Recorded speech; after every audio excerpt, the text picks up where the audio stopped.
The first snow of December fell like whispered secrets over Seoul, each flake a tiny fragment of memory I'd tried so hard to bury. I stood behind the counter of Pages and Dreams, the small bookstore tucked away in Hongdae, watching customers browse through the warm-lit shelves. My hands trembled as I sorted through the new arrivals, romance novels ironically enough. Stories of love that conquered all, of alphas and omegas finding their happily ever after. I'd stopped believing in those stories 3 years ago. Appa. Appa, look. My heart swelled at the sound of that voice, the only light in my darkness. I turned to see my son Minjun, running toward me with a picture book clutched in his small hands. At 3 years old, he was beautiful with my dark hair but his father's sharp, intelligent eyes. Those eyes that haunted my dreams every single night. What did you find, baby? I knelt down, pulling him into my arms. It's about a dragon. Can we read it tonight? His enthusiasm was infectious, and despite the ache that lived permanently in my chest, I smiled. Of course we can. Now go sit in your corner while Appa finishes work, okay? He nodded eagerly and scampered off to the children's section where I'd set up cushions and toys. Mrs. Kim, the bookstore owner and the only person who knew fragments of my truth, smiled warmly at us from where she was helping another customer. The bell above the door chimed. I didn't look up immediately, just another customer seeking refuge from the cold. But something changed in the air. The temperature seemed to drop despite the heating and I felt it, that presence I'd convinced myself I'd never feel again. The overwhelming, commanding aura of an alpha. Not just any alpha. My omega instincts screamed at me before my mind could catch up. My hands froze on the book I was holding, my entire body going rigid. It couldn't be. Seoul was massive, 8 million people. The chances were astronomical. I'd been so careful, so hidden. Slowly, against every survival instinct in my body, I raised my eyes. Seo Inho stood in the doorway like a dark god descended to earth. 3 years had changed him. The man I'd loved had been powerful, yes, but there had been warmth in his eyes, softness in his smile when he looked at me. This man, this alpha, looked carved from ice and vengeance. His black coat was clearly designer, his presence commanding enough that other customers unconsciously stepped away from him. His hair was styled back sharply, emphasizing the brutal beauty of his face. But it was his eyes that terrified me. Those dark, obsidian eyes that had once looked at me with such devotion now swept the bookstore with predatory intent. He hadn't seen me yet. He was scanning the store, clearly looking for something. For someone. Run, my instinct screamed. Take Minjun and run. But I was frozen, trapped like a rabbit before a wolf. And then, as if he sensed my gaze, his eyes locked onto mine. The world stopped. I watched his entire body go still, watched the color drain from his face only to flood back with intensity. His lips parted slightly in shock, his hands clenching at his sides. For a moment, just a heartbeat, I saw the man I'd loved. The vulnerability, the desperate longing. Then his expression hardened into something fierce and possessive. He moved toward me with purposeful strides and I stumbled backward, my hip hitting the counter. My suppressants had been working perfectly. He shouldn't be able to scent me as an omega, but I could feel his alpha presence pressing against me like a physical force. Mingyu. My name on his lips after 3 years of silence was like a bullet through my heart. His voice was deeper, rougher, edged with barely controlled emotion. I couldn't form words. My throat had closed up completely. 3 years. He stopped on the other side of the counter, his hands gripping the edge so tightly his knuckles went white. 3 years, Mingyu. Do you have any idea? His voice cracked and he stopped, visibly fighting for control. Where the hell have you been?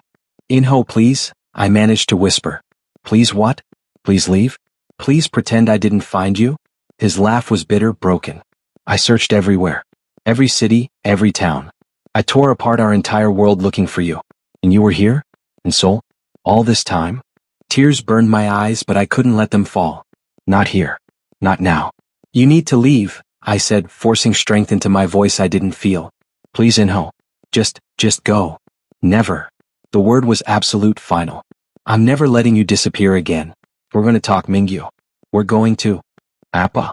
No. I turned to see Minjun walking toward us, his little face scrunched in concern. He'd sensed my distress. Even at 3, the bond between parent and child was strong. I moved on instinct, stepping around the counter to scoop him up, turning my body to shield him. But it was too late. Inho had seen him.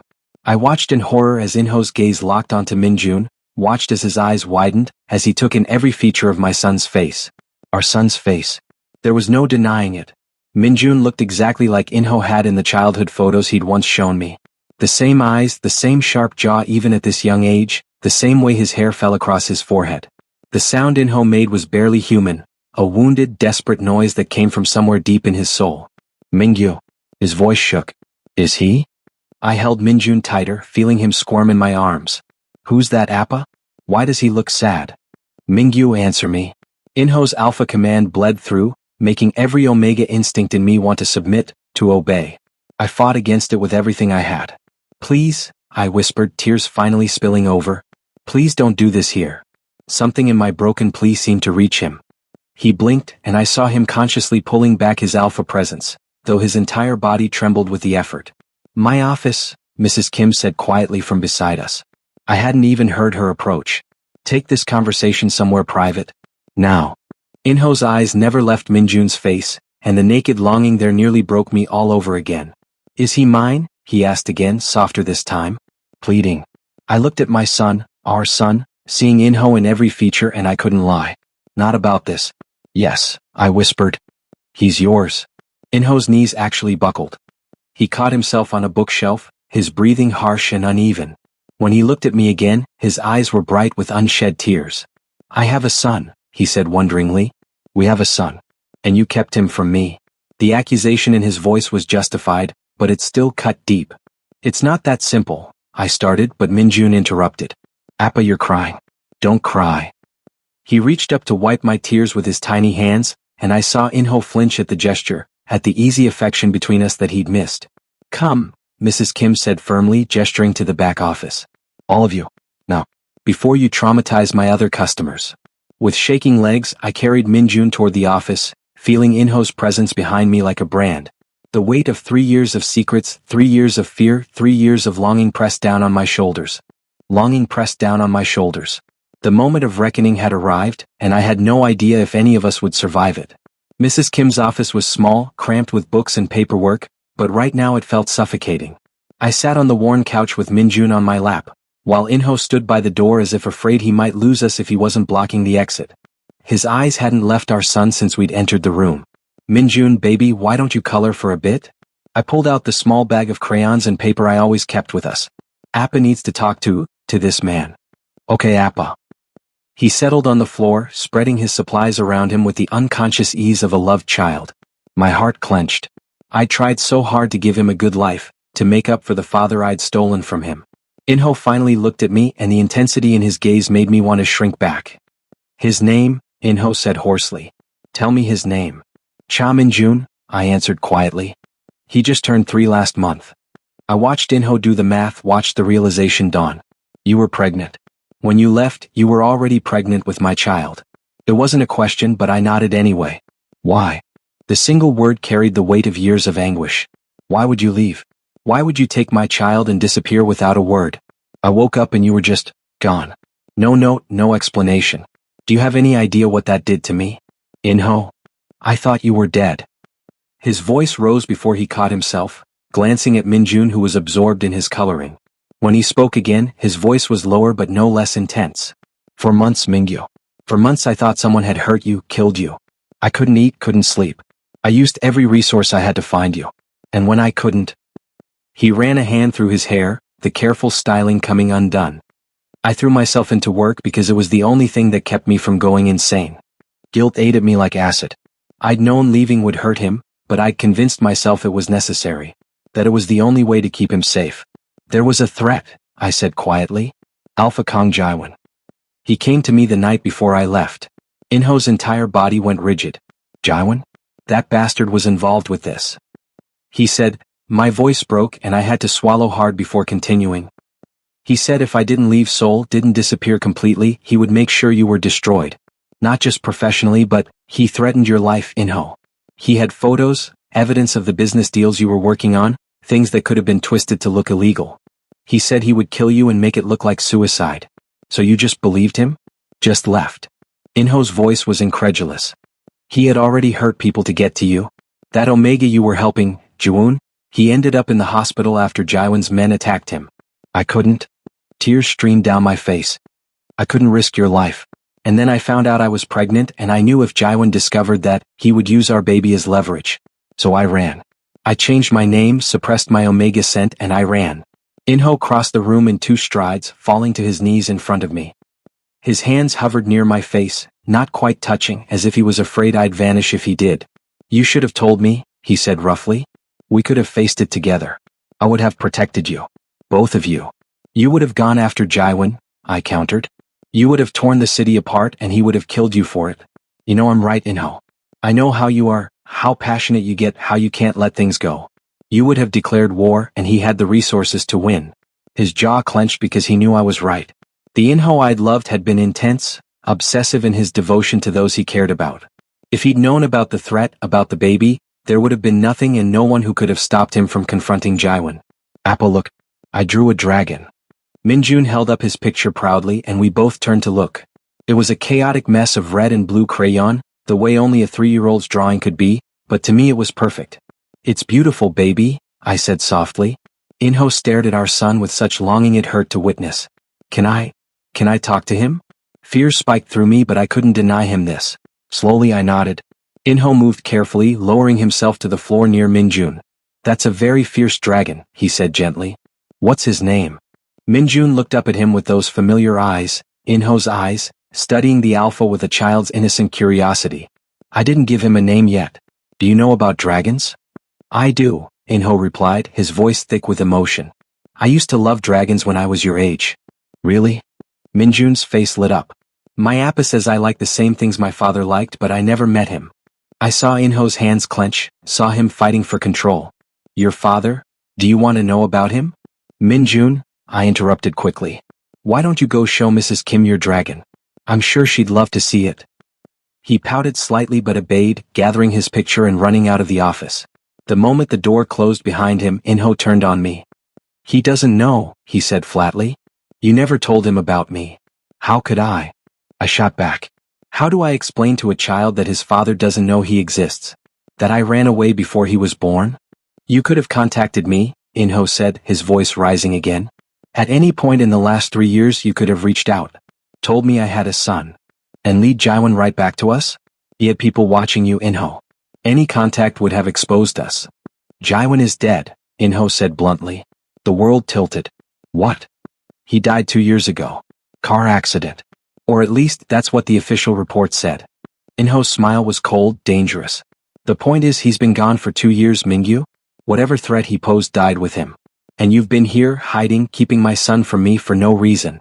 I didn't know, I whispered, horror washing over me. I didn't know he was dead. I've been so careful, so hidden. I don't follow the news about that world. About you. Inho stood abruptly, pacing the small office like a caged predator. 3 years. I've missed 3 years of my son's life. His first words, his first steps, his first everything. Because you decided, unilaterally, that you knew what was best. I was protecting you. I stood too, anger finally breaking through my fear and guilt. I was 22 years old, pregnant and terrified. I made the best decision I could with the information I had. Maybe it was wrong, maybe I should have trusted you more, but I will not apologize for keeping our son safe.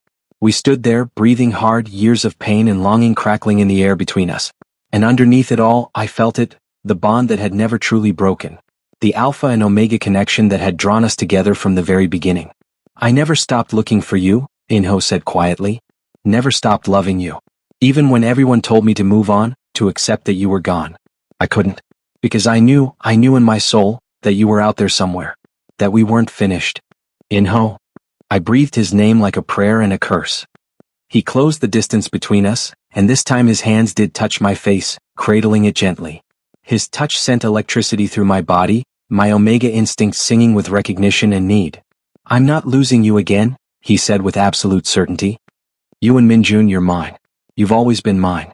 And I don't care what I have to do or who I have to fight. You're not leaving my sight ever again. The possessiveness in his voice should have frightened me. Instead, it sent heat pooling low in my belly, my body responding to his alpha presence after 3 years of suppression. It's not that simple, I protested weakly. You can't just claim us like property. Watch me. His thumb brushed across my lower lip and I shuddered. I'm taking you home, Mingyu. Both of you. Today. Right now. No. I pulled back, panic flooding through me. You can't just upend our lives like that. Minjun doesn't know you. He'll be terrified. Then we'll take time, Inho conceded, though I could see how much it cost him. But I'm not waiting any longer to be a father to my son.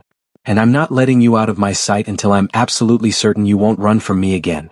I have a life here, I argued. A job, an apartment, stability for Minjun. I'll give you better, Inho cut in. Whatever you need, whatever he needs. I've spent 3 years building an empire, Mingyu. I own half of Seoul at this point.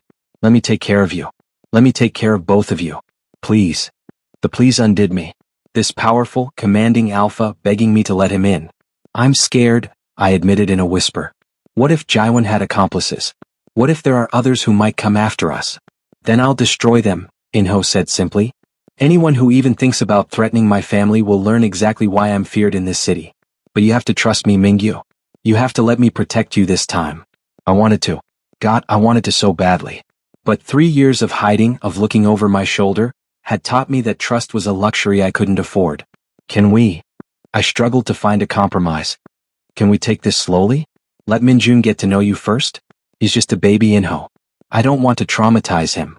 Inho's jaw clenched, but he nodded. Slowly. But I'm not disappearing from your lives. Starting today, I'm going to be present.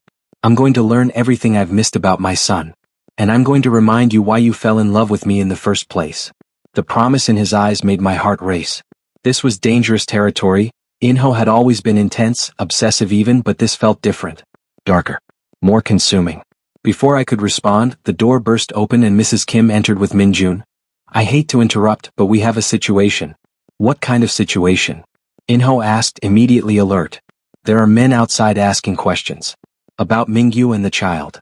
Mrs. Kim's face was grave. They don't look friendly. Ice flooded my veins. No. No, it's starting again.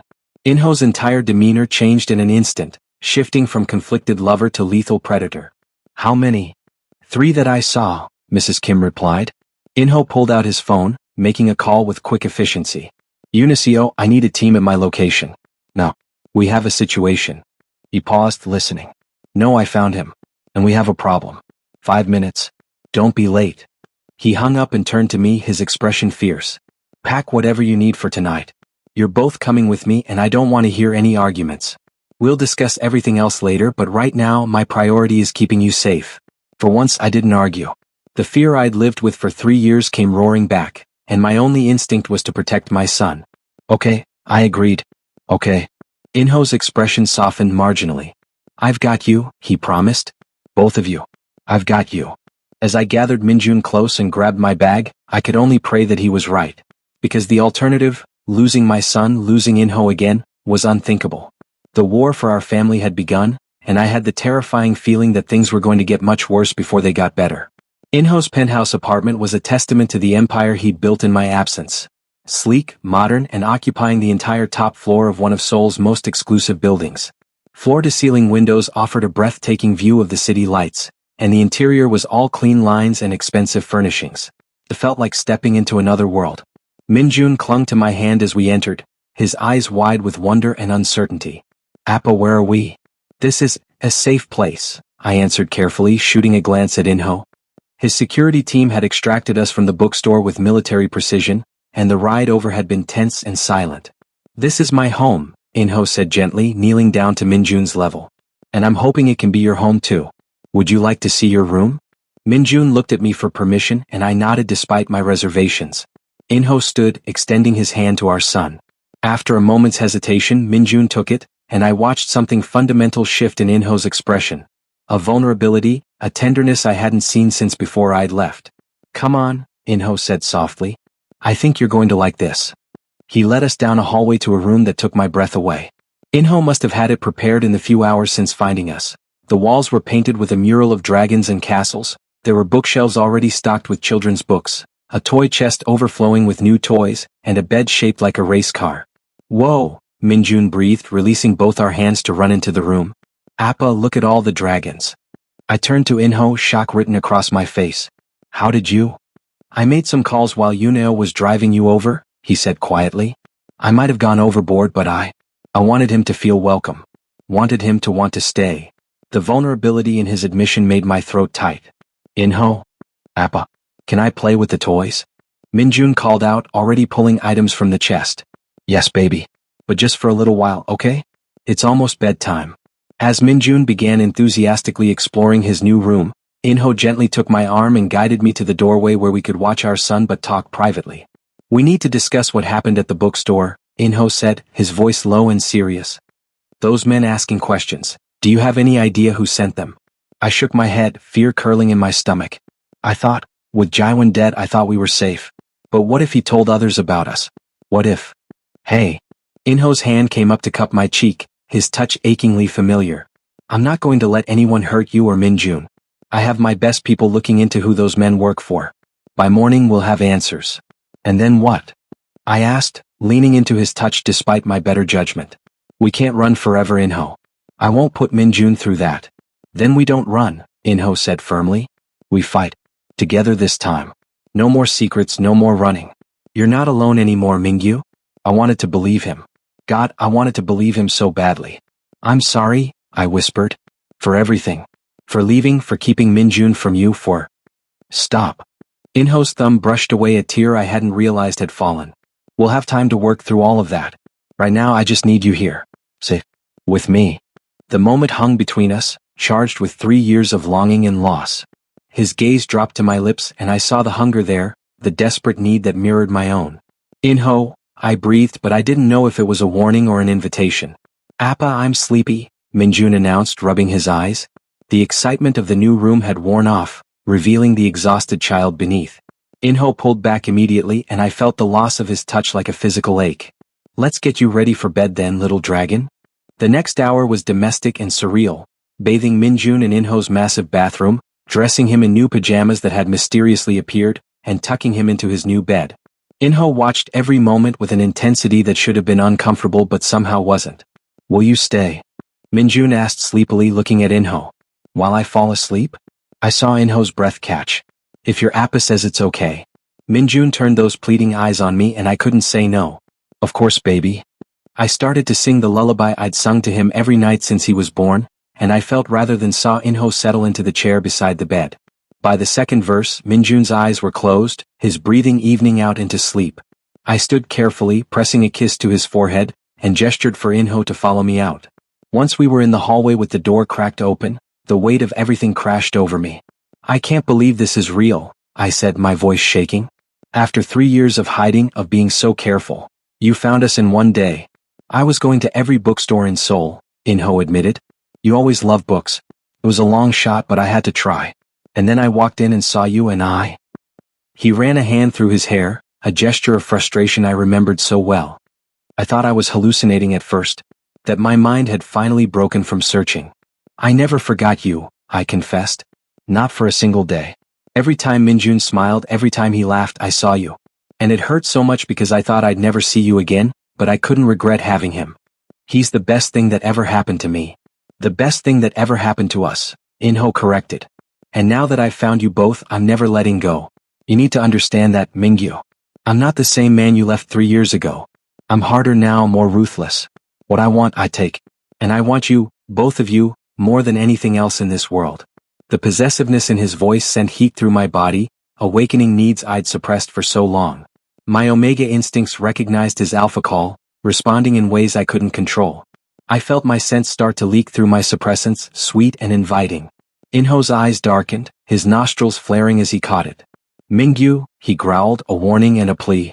"I should shower," I said quickly, desperately needing space before I did something stupid. "It's been a long day." "Second door on the left," Inho said, his voice strained. "There are clothes in the closet. They might be big on you but they'll work for tonight." I practically fled to the bathroom, closing the door and leaning against it as I tried to catch my breath. This was too much, too fast. 3 years of carefully constructed walls were crumbling, and I wasn't sure I was ready for what lay beneath. The shower was scalding but I welcomed the burn.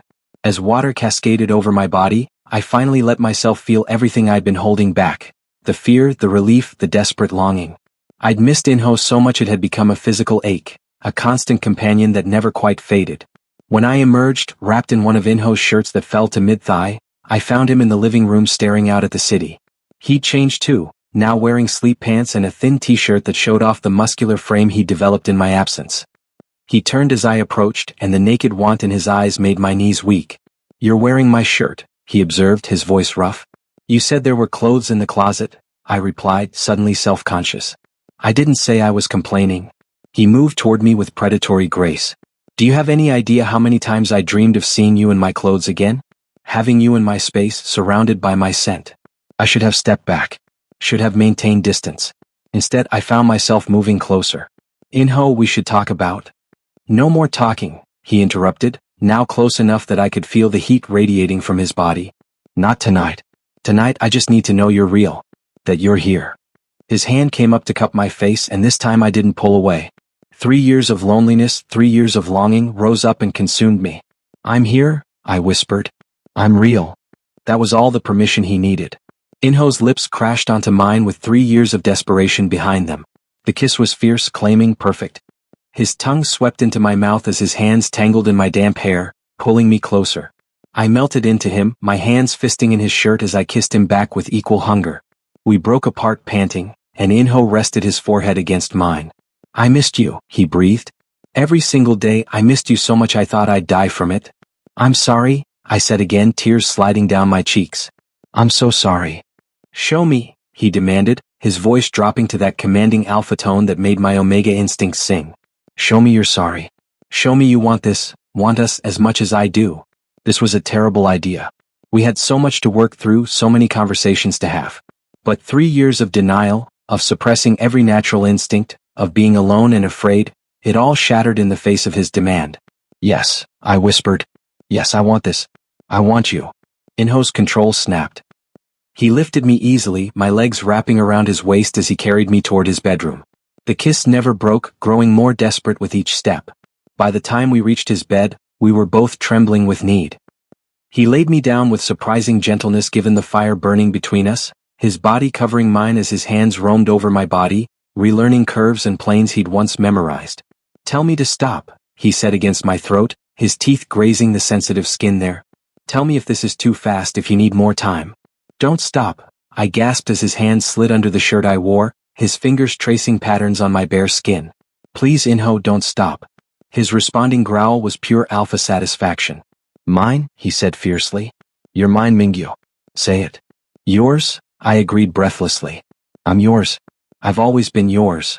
What followed was a reconnection of body and soul, Inho learning my body again, discovering what made me gasp and moan, taking me apart with skilled hands and wicked mouth before finally joining us together. The feeling of him inside me after so long was overwhelming, perfect, like coming home. We moved together with desperate urgency, 3 years of separation fueling our passion. Inho's hands were everywhere, his lips trailing fire across my skin as he thrust into me with powerful strokes that had me seeing stars. My omega body welcomed him, my inner walls clenching around his length as pleasure built higher and higher. Look at me, Inho commanded as I felt myself approaching the edge.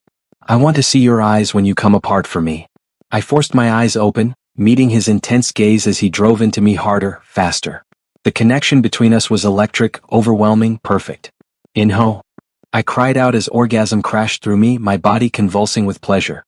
He followed moments later with a guttural groan, his release filling me as he buried his face in my neck, breathing in my scent. For a long moment, we simply held each other, hearts racing and bodies trembling. I love you, Inho whispered against my skin.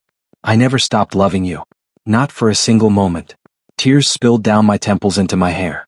I love you too. So much. We cleaned up together in comfortable silence, and then Inho pulled me back into bed, tucking me against his side with possessive arms. For the first time in 3 years I felt safe. Truly, completely safe. Sleep, Inho murmured, pressing a kiss to my hair. I'll keep watch. Nothing and no one is getting to you or Minjun while I'm here. As exhaustion pulled me under, my last thought was that maybe, just maybe, we could find our way back to each other. That the broken pieces of our love could be mended into something even stronger. But morning would bring new challenges, new threats. And the war for our family was far from over. Morning light filtered through the floor-to-ceiling windows when I woke, and for a moment I forgot where I was. Then I felt the warm, solid weight of an arm around my waist, the steady breathing against my neck, and memory flooded back. Inho. I was in Inho's bed. We'd made love last night, reconnected in the most primal way possible. And Minjun was just down the hall in a room his father had prepared for him. Reality felt surreal. I shifted slightly, intending to check on my son, but Inho's arm tightened around me immediately. Where do you think you're going? His voice was rough with sleep, sending shivers down my spine. Minjun wakes up early, I explained softly. I need to check on him before he gets scared in an unfamiliar place. Inho pressed a kiss to my shoulder before reluctantly releasing me. I'll come with you. We dressed quickly, me back in Inho's shirt and borrowed sweats, him in the same sleep clothes from last night, and padded down the hallway together. When we cracked open Minjun's door, we found him already awake, sitting in bed and looking around the dragon-decorated room with wonder. Good morning, baby, I said softly, entering the room. How did you sleep? Appa. His face lit up when he saw me, then grew curious when Inho appeared behind me. Is this really our new house? I hesitated, unsure how to answer, but Inho knelt beside the bed. Would you like it to be? I know it's big and unfamiliar, but I promise it can be a good home. A safe home. Minjun considered this with the seriousness only a 3-year-old could muster. Will Appa be here too? Yes, Inho answered before I could. Your Appa will be here. Always. Then I like it, Minjun decided. Can I have pancakes for breakfast? Appa makes the best pancakes. Inho looked at me with something like awe. You make pancakes? Among other things, I said dryly. I've had to learn to cook over the past 3 years. Is your kitchen actually functional or is it just for show? It's functional, Inho assured me. Though I confess I mostly order in. But I'd love to see you use it. To see. He trailed off, emotion thick in his voice. To see all the things I've missed. The daily routines, the small moments. Everything. My heart clenched at the longing in his expression. Come on then. Let's make pancakes together. The kitchen was as sleek and modern as the rest of the apartment, all stainless steel and marble countertops. I found the ingredients easily enough. Inho's refrigerator was surprisingly well stocked for someone who claimed to order in constantly. I may have had groceries delivered last night, he admitted when I raised an eyebrow. After you fell asleep. I wanted to make sure I had everything you might need. Minjun climbed onto one of the bar stools, watching us with bright interest. Inho stood closer than strictly necessary, as I mixed the batter, and I found myself hyper-aware of his presence. Every accidental brush of our hands sent electricity through me. Can I help? Inho asked softly. You can keep Minjun entertained while I cook, I suggested. Tell him a story or something. I watched as Inho moved to sit beside our son, his movements uncertain. What kind of stories do you like, Minjun? Dragon stories. Minjun announced enthusiastically. Appa tells me stories about brave dragons who protect their treasures. Something flickered in Inho's expression. Understanding, perhaps. Your Appa is very wise. Dragons do protect their treasures fiercely. Nothing and no one can take what belongs to a dragon. As I cooked, I listened to Inho spin an elaborate tale about a dragon who lost his greatest treasure and searched the world to find it again. The metaphor wasn't subtle, but Minjun was enthralled, asking questions and adding his own details to the story. Watching them together, father and son finally in the same space, made my chest tight with emotions I couldn't name. This was what I dreamed of during my pregnancy, during those long nights alone.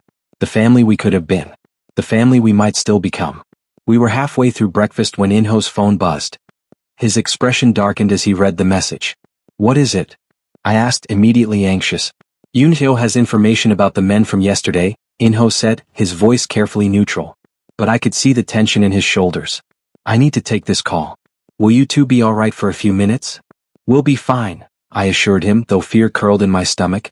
Inho stepped out onto the balcony, and I watched through the glass as his expression grew progressively darker. Whatever Yunhyo was telling him, it wasn't good news. Appa, is the man angry? Minjun asked, following my gaze. No, baby. He's just worried about something. I smoothed his hair back. Finish your pancakes. When Inho returned, his expression was carefully controlled, but I could see the fury simmering beneath the surface. Minjun, why don't you go play with your new toys for a bit? Inho suggested gently. Your Appa and I need to talk about grown-up things. Once Minjun had scampered off to his room, Inho turned to me with serious eyes. The men asking questions yesterday work for Kong Jaiwan's younger brother, Kong Miho, he said without preamble. When Jaiwan died, Miho inherited his business empire and apparently his obsessions. He's been searching for you. Ice flooded my veins. What? What does he want? Jaiwan kept detailed records of everything, including his threats against you and the fact that you were pregnant when you disappeared, Inho explained, his hands clenching into fists. Miho believes an alpha heir, especially one connected to me, would be valuable leverage. He wants to use Minjun to control me, to force me into business deals that would benefit him. No. The word came out as a whimper. No, I won't let anyone use our son like that. And neither will I, Inho said fiercely. He crossed to me, taking my face in his hands. Listen to me, Mingyu. Miho is dangerous, but he's not his brother. Jaiwan was cunning and patient. Miho is impulsive and arrogant. That's his weakness. What are you planning? I asked, recognizing the calculating look in his eyes. I'm going to end this, Inho said simply. I've spent 3 years building my power, my connections. Miho wants to play games with my family? He's about to learn exactly why that was a mistake. Inho, don't do anything reckless. Reckless? His laugh was bitter. I'm past reckless, Mingyu. I'm going to systematically destroy everything Miho has built. His companies, his alliances, his reputation. By the time I'm done with him, he'll have nothing left. And he'll know, everyone will know, that touching what's mine has consequences. The alpha command in his voice made my Omega instincts shiver, caught between fear and arousal. This was the man Inho had become in my absence. Harder, colder, more dangerous. I don't want you to become a monster because of us, I said softly. Inho's expression softened slightly. I'm not becoming a monster. I'm protecting my family. There's a difference. He pulled me into his arms and I went willingly, needing his strength. I need you to trust me, Mingyu. Can you do that? I thought about the past 3 years, the fear, the isolation, the constant looking over my shoulder. I thought about Minjun growing up in shadows, never knowing his father, never feeling truly safe. Yes, I said finally. I trust you. Good. Inho pressed a kiss to my forehead. Because I'm going to need you to do something difficult. I want you to go to the police, file a report about Jaiwan's original threats. Get everything on record. And I want you to meet with my lawyer, make sure you and Minjun are protected legally.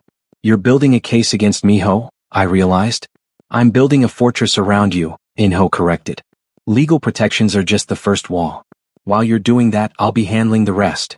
The rest being? Better if you don't know all the details, Inho said grimly.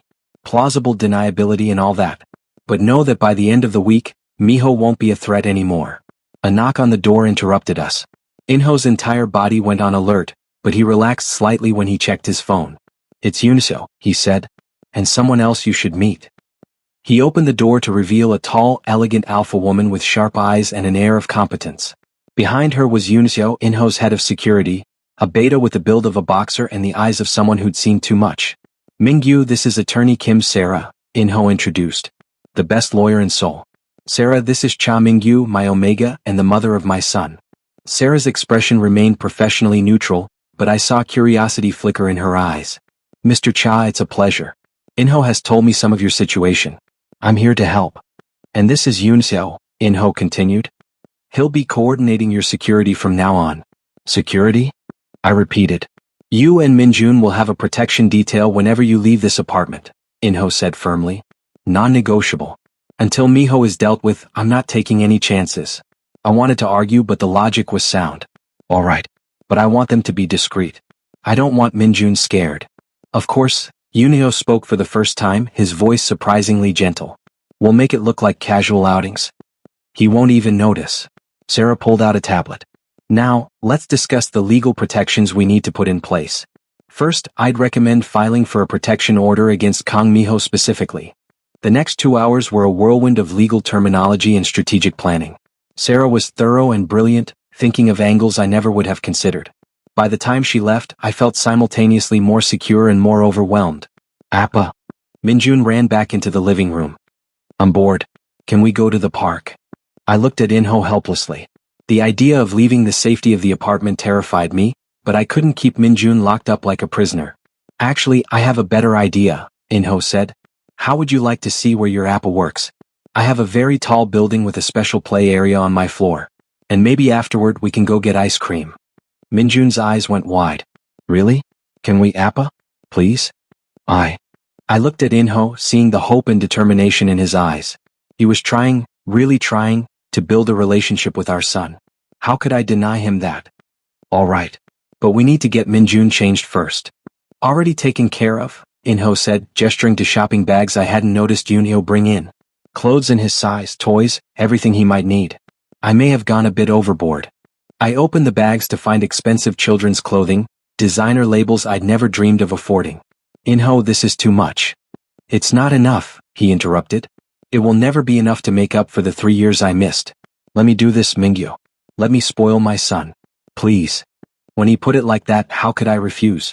An hour later, we were in Inho's private elevator heading to the top floor of CO Enterprises. Minjun was dressed in a tiny designer outfit that made him look like a miniature CO, and he bounced with excitement at the adventure. Mr. CO.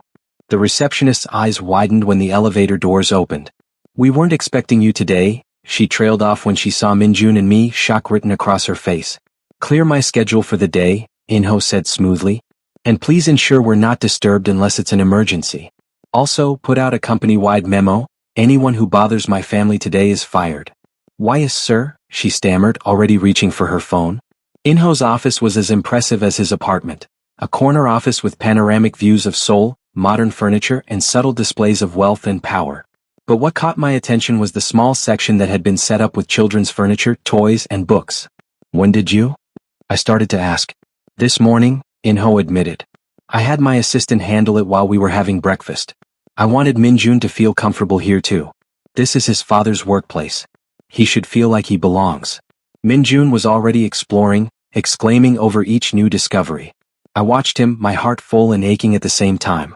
You're really committed to this? I said softly to Inho. To us. I've never been more committed to anything in my life, Inho replied, his eyes intense. You and Minjun are my everything, Mingyu. I will move heaven and earth to keep you safe, to make you happy. Whatever it takes.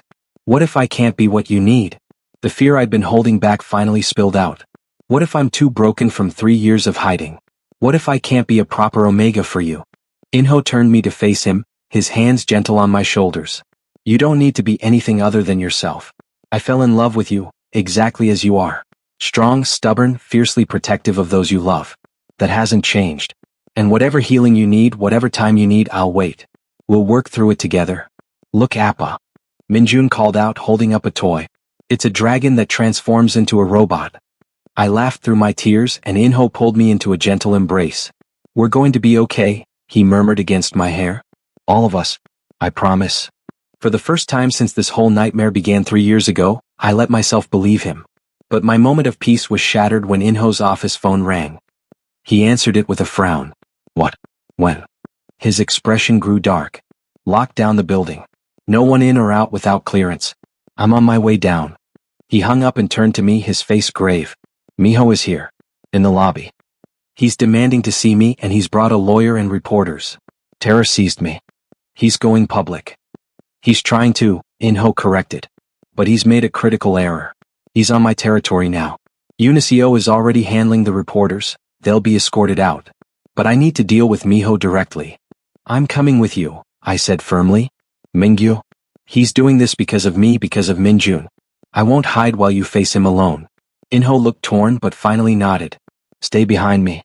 And if things get dangerous, Unicio will get you and Minjun out immediately. Agreed. Agreed. We left Minjun with Inho's trusted assistant, a kind Omega woman named Jihai who promised to keep him entertained and safe. Then we took the elevator down to the lobby, my heart pounding with each descending floor.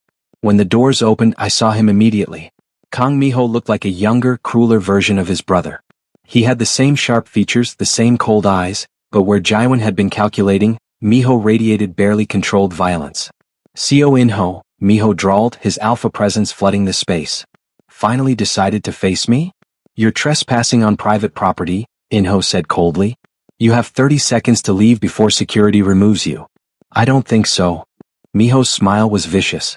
You see, I have some interesting information about an Omega and a child. Information that I think the media would find fascinating. The great Co Inho with a secret family he's been hiding. There's nothing secret about it, Inho interrupted smoothly. Mingyu and our son Minjun are under my protection. They always have been. Miho's eyes found me, and the predatory interest there made my skin crawl. So this is the Omega my brother was so obsessed with. I can see why. Very pretty. And the child? An alpha heir if the reports are correct. That's valuable property, Co. My son is not property, Inho's voice was lethally quiet. And if you ever refer to my family that way again, you'll regret it. Threats? Miho laughed. From you? You're not in a position to threaten me, Co. I have evidence of your Omega's connection to my brother, to the threats Jaiwan made. One call to the media and your reputation is destroyed. Unless, we can come to an arrangement. What kind of arrangement? Inho asked, though I could feel the rage coiling beneath his calm exterior. Partnership. Merge your company with mine. Give me controlling interest. And in exchange, I'll forget I ever knew about your Omega and bastard child. The insult to Minjun made me see red, but Inho's hand on my arm held me back. Let me make something very clear to you, Miho, Inho said, his alpha command rolling through the lobby like thunder. You've made 3 critical mistakes today. First, you came to my building. Second, you threatened my family. Third, you underestimated me. What are you? Miho started, but Inho cut him off. While you've been here making threats, my legal team has been very busy. They've uncovered some interesting irregularities in how you acquired your brother's assets after his death. Fraud, embezzlement, blackmail. The evidence has already been submitted to the prosecutors. Miho's face went pale. You're bluffing. Am I? Inho smiled and it was terrifying. By tomorrow you'll be facing criminal charges. Your assets will be frozen. Your business partners, the few you have left, will abandon you. And the media you wanted to use against me? They're about to get a very different story. The story of how you threatened an Omega and child, how you tried to blackmail me, how your entire empire is built on your brother's crimes. You can't do this, Miho snarled, his alpha presence flaring. I'll destroy you. Yunzhou, Inho said calmly. Security moved in immediately, surrounding Miho. The alpha tried to fight, but he was outnumbered and outmatched. Get him out of my building, Inho ordered. And make sure the police are waiting outside to arrest him. As Miho was dragged away, still shouting threats, I felt my legs go weak. Inho caught me immediately, supporting my weight. It's over, he said softly. He can't hurt you anymore. Can't hurt any of us. Just like that. I asked, still in shock. I told you, I've spent 3 years building my power. And I've spent the last 24 hours deploying it. Inho cupped my face gently. No one threatens my family and walks away unscathed. No one. The alpha possessiveness should have frightened me. Instead, it made me feel safe, protected, cherished. Let's go get our son, I said, leaning into his touch. And maybe get that ice cream you promised him. Inho's smile was genuine this time, soft and full of love. Best idea I've heard all day. As we rode the elevator back up to his office, Inho's arm around my waist, I realized something profound had shifted. For 3 years I'd been running, hiding, afraid. But I wasn't alone anymore. I had Inho beside me, not the young alpha I'd left behind, but this stronger, fiercer version who would burn the world to keep us safe. We were going to be okay. All 3 of us. Finally we were going home. 3 months later, spring bloomed across Seoul with a gentleness that felt like a promise. I stood in the kitchen of what was now undeniably our home. Inho had insisted we officially move in, and I'd stopped fighting it, watching cherry blossoms drift past the window while coffee brewed. So much had changed in such a short time. Miho had been arrested that day at CO Enterprises, and the subsequent investigation had revealed even more crimes than Inho had initially uncovered. The man was facing decades in prison. The threat to our family had been neutralized completely. Appa, come see what I made. I smiled at Minjun's call from the living room where he was building an elaborate block tower. In 3 months he'd blossomed under Inho's attention. More confident, more joyful, secure in the knowledge that he had 2 parents who loved him. It's amazing, baby, I said, admiring the precarious structure. Is it a castle? It's a fortress, Minjun corrected seriously. Like the one Daddy is building to protect us. My heart swelled at how easily he'd started calling Inho Daddy. The first time he'd said it, Inho had actually cried, something I never thought I'd see. The big, powerful alpha reduced to tears by a simple word from his son. Speaking of Daddy, he should be home soon, I said, checking my watch. Inho had gone into the office for a few hours this morning, but he'd made a point of limiting his work time since we'd reunited. Family came first now, always. The sound of the door opening made Minjun squeal with excitement. Daddy. He ran to greet Inho, who scooped him up with easy strength, spinning him around until he giggled. The sight of them together still made my chest tight with emotion. 3 months and I still couldn't quite believe this was real. How's my little dragon? Inho asked, pressing a kiss to Minjun's forehead before setting him down. Good. I made a fortress. Appa said it's amazing. I'm sure it is. Go show me while I talk to Appa for a minute, okay? Minjun ran back to his blocks and Inho crossed to me, pulling me into his arms. Hello, beautiful, he murmured before capturing my lips in a kiss that was both tender and possessive. I melted into him, my Omega instinct singing with contentment. This easy domestic affection, was what I'd dreamed of during my pregnancy. What I'd thought I'd lost forever. I have something for you, Inho said when we broke apart, reaching into his jacket pocket. He pulled out a small velvet box and my breath caught. Inho. Before you panic, it's not what you think, he said quickly. Or, well, it is but not yet. Let me explain. He opened the box to reveal a delicate silver bracelet with 3 charms, a dragon, a book, and a crescent moon. The dragon is for Minjun, Inho explained softly. The book is for you, my beautiful Omega who I found in a bookstore. And the moon? The moon is for new beginnings. For the future we're building together. Tears pricked my eyes as he fastened it around my wrist. It's perfect. There's also this. He pulled out a second box, this one containing a ring. A simple, elegant band that caught the light beautifully. I know we're not ready for marriage yet. We're still healing, still learning each other again. But I want you to know my intention. When you're ready, when we're both ready, I'm going to ask you properly. In front of everyone. And I'm going to spend the rest of my life proving that you made the right choice in saying yes. Inho, I breathed his name, overwhelmed. No pressure, he said quickly. This is just a promise. That I'm here, that I'm not going anywhere, that I'm committed to this, to us, for the long haul. Wear it or don't wear it, whatever makes you comfortable. But know that it's here waiting whenever you're ready. I looked at the ring, at this man who had become both fiercer and gentler in the years we'd been apart, and I felt something settle in my soul. Help me put it on, I said softly. Inho's eyes widened. Mingyu? I'm not saying I'm ready for marriage tomorrow, I clarified. But I'm ready to wear your promise. Ready to let the world know that I'm yours and you're mine. That we're building something real here. His hands shook slightly as he slid the ring onto my finger. It fit perfectly, of course. Inho was nothing if not thorough. I love you, he said fiercely. I love you so much it terrifies me sometimes. You and Minjun, you're my entire world. We love you too, I replied, cupping his face. And I'm sorry. No more apologies, Inho interrupted gently. We've talked through everything, worked through the pain and hurt. Now we focus on moving forward. Together. Daddy? Appa. Come look. Minjun called and we broke apart with soft laughter. The rest of the afternoon passed in domestic bliss, playing with Minjun, preparing dinner together, the easy rhythm of family life. But once Minjun was tucked into bed, fed and bathed and read to, Inho pulled me back into his arms with clear intent. I've been thinking about you all day, he murmured against my throat, his hands sliding under my shirt.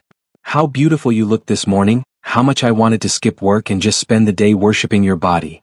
Heat pooled low in my belly, my Omega instincts responding to his alpha call. 3 months of being together again hadn't dimmed the passion between us. If anything, it had grown stronger. Then worship me now, I breathed, tilting my head to give him better access. Inho growled his approval, lifting me easily and carrying me to our bedroom. He laid me on the bed with reverence, his eyes dark with desire as he slowly undressed me, kissing each piece of revealed skin. So perfect, he murmured, his mouth trailing fire down my body. My. All mine. Yours, I agreed, arching into his touch. Always yours. What followed was slow and intense, Inho taking his time to drive me to the edge of madness with his skilled hands and wicked mouth before finally, sliding into me with a groan of satisfaction. We moved together with practiced ease now, having relearned each other's bodies over the past months, finding new rhythms and new ways to bring each other pleasure. Look at me, Inho commanded as he thrust deeper, hitting that spot inside me that made me see stars. Let me see your eyes. Let me see how good I make you feel. I forced my eyes open, meeting his intense gaze as pleasure built higher and higher. The connection between us was overwhelming, not just physical but emotional, spiritual. Alpha and Omega perfectly matched. Inho, I gasped as I felt myself approaching climax. I'm going to. Come for me, he commanded, his alpha voice making my Omega instincts obey instantly. Orgasm crashed through me with devastating intensity, my body convulsing with pleasure. Inho followed moments later with a guttural groan, his release filling me as he buried his face in my neck, breathing in my scent. I love you, I whispered as we came down together, our hearts racing in sync. So much. I love you more, Inho replied, pressing soft kisses along my jaw. Impossible as that seems. We cleaned up and curled together under the covers, my back to his chest, his arms secure around my waist. This feeling of safety, of being home, was what I'd been missing for 3 years. I've been thinking, Inho said softly into the darkness, about us taking a trip. Maybe to Jeju Island? Just the 3 of us, somewhere Minjun can play on the beach and we can relax without worrying about business or threats or anything else. That sounds perfect, I agreed. When? Next month? I'll clear my schedule, make sure everything is set up so I can actually unplug for a week. A whole week with you? I teased. I might get spoiled. Good, Inho replied firmly. You deserve to be spoiled. Both of you. I have 3 years of spoiling to make up for. I turned in his arms to face him, studying his features in the dim light from the windows.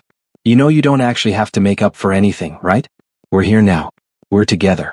That's what matters. I know, Inho said, his hand coming up to cup my cheek. But let me anyway. Let me give you and Minjun everything I couldn't give you before. Let me build the life for us that we should have had all along. Okay, I agreed softly. But only if you promise to actually enjoy it too. Not just see it as obligation or penance. Deal. Inho sealed the promise with a kiss, soft and sweet. As I drifted off to sleep in his arms, I reflected on how far we'd come in just 3 months. From desperate reunion to tentative rebuilding to this solid foundation of love and trust and family. There would still be challenges ahead, I knew. Healing from trauma wasn't linear, and there would be days when the fear crept back. When I'd panic at the thought of losing them again. But now I had Inho beside me to work through those moments, and Minjun as a constant reminder of why we were fighting so hard for this future. We were building forever, one day at a time. And for the first time in years, I believed we'd actually get there. The beach house on Jeju Island glittered in the afternoon sun, the ocean breeze carrying the scent of salt and freedom. I sat on the porch, watching Minjun play in the sand with Inho, their laughter carried on the wind. A year had passed since that fateful day in the bookstore. A year of healing, growing, and building a life together. The ring on my finger had been joined by a wedding band 6 months ago, a small, intimate ceremony with only our closest friends and Mrs. Kim, who had cried through the entire thing. Appa, look. Minjun, now 4 and even more energetic, ran toward me holding a perfect seashell. Daddy said I can keep it. It's beautiful, baby, I said, admiring the spiral pattern. Just like you. Inho jogged up behind him, his hair windswept and his smile unguarded in a way that still made my heart skip. This was the man I'd fallen in love with, the one I'd thought I'd lost. But he'd come back to me, we'd come back to each other, stronger than before. Did you tell Appa the news yet? Inho asked Minjun with a conspiratorial grin. Oh, Appa, guess what? Daddy said I'm going to be a big brother.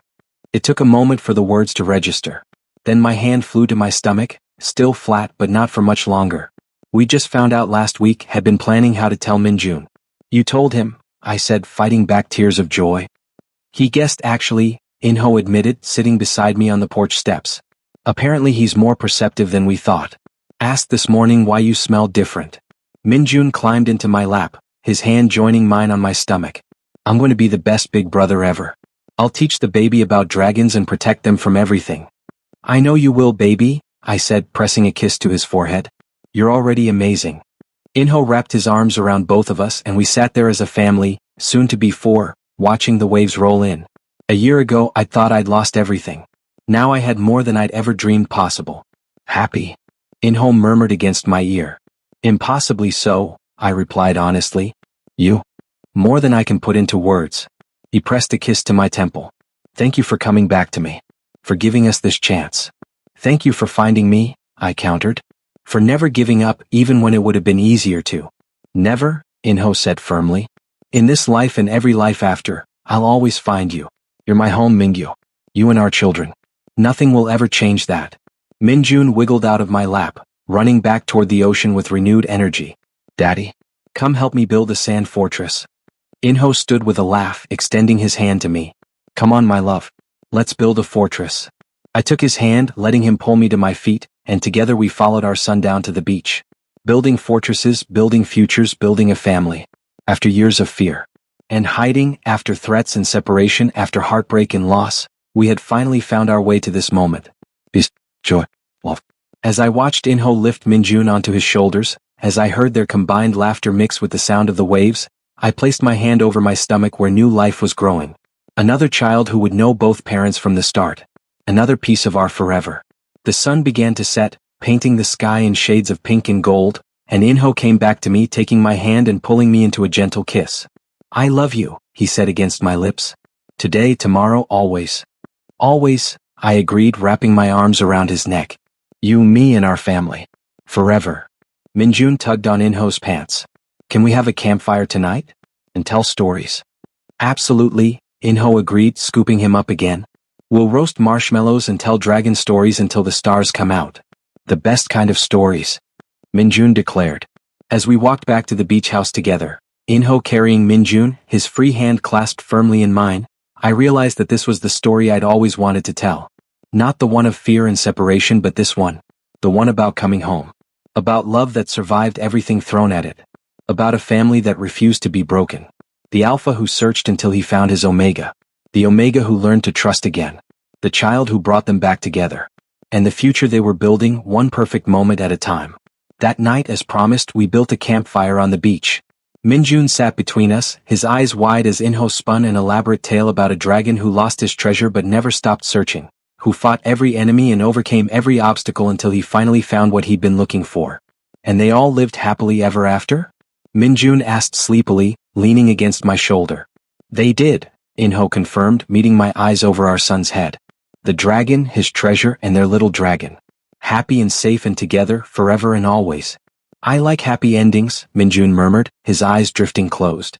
So do I, baby, I whispered, stroking his hair. So do I. Inho reached across our sleeping son to take my hand, his thumb brushing over my wedding band and the promise ring I still wore beside it.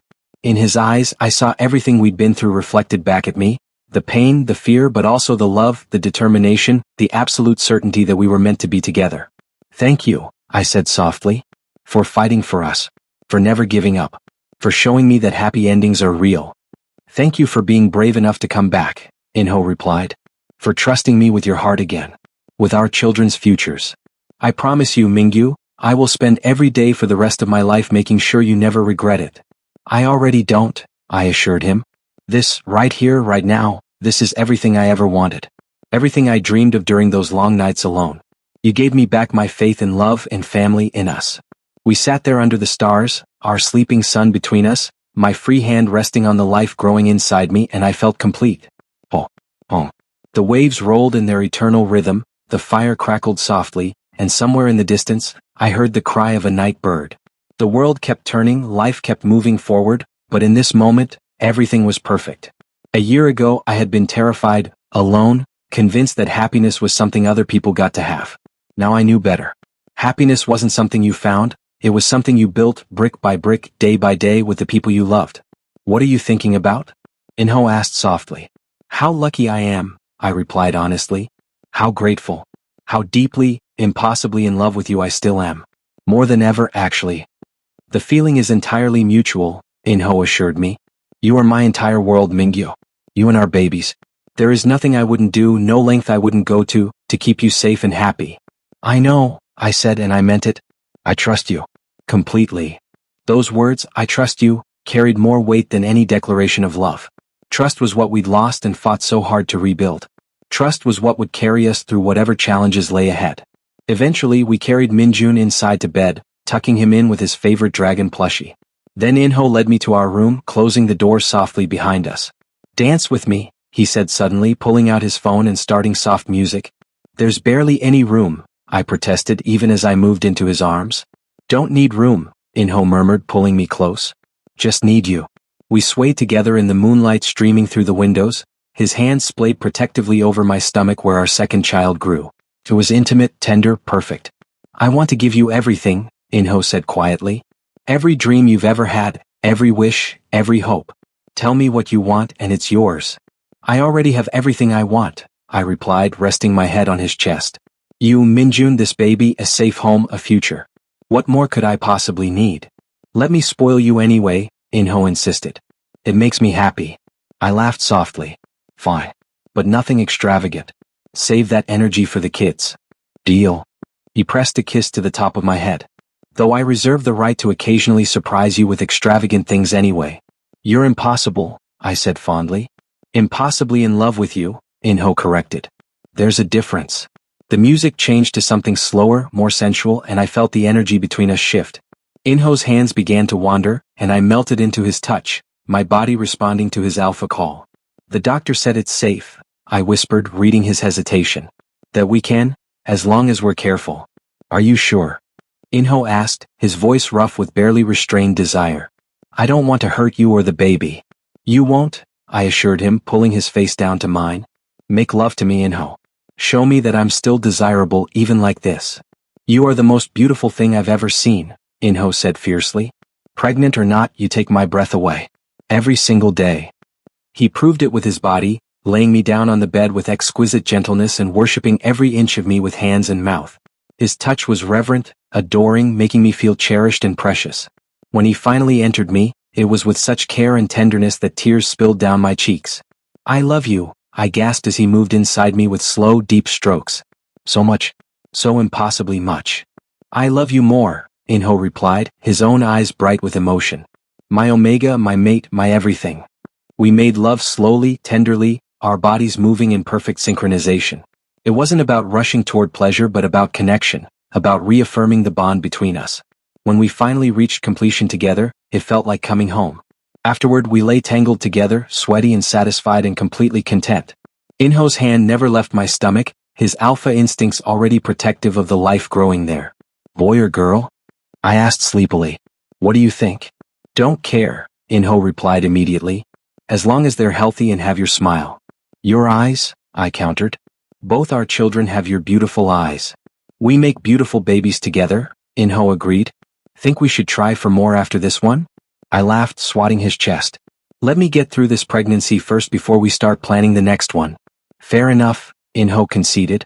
"But just so you know, I want a big family. As many children as you're willing to give me.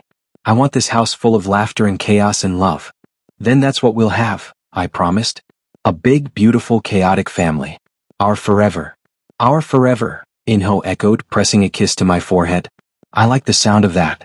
As I drifted off to sleep in his arms, the sound of the ocean a lullaby through the open window, I thought about how far we'd come. From that terrified Omega fleeing in the night to this perfect peace, this absolute certainty that I was exactly where I belonged. Tomorrow we would wake up and build sandcastles with Minjun. We would eat breakfast on the porch and swim in the ocean and watch the sunset. We would live our simple, perfect life. But tonight I would simply hold on to this moment, this feeling of being loved completely, protected absolutely, cherished beyond measure. The war for our family was over. We had won. Not because we'd destroyed our enemies or overcome every obstacle, but because we'd fought for each other.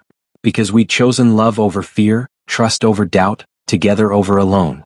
Inho's arms tightened around me in his sleep, and I smiled, pressing a kiss to his chest right over his heart. This was our happy ending. And our beautiful beginning. Forever and always,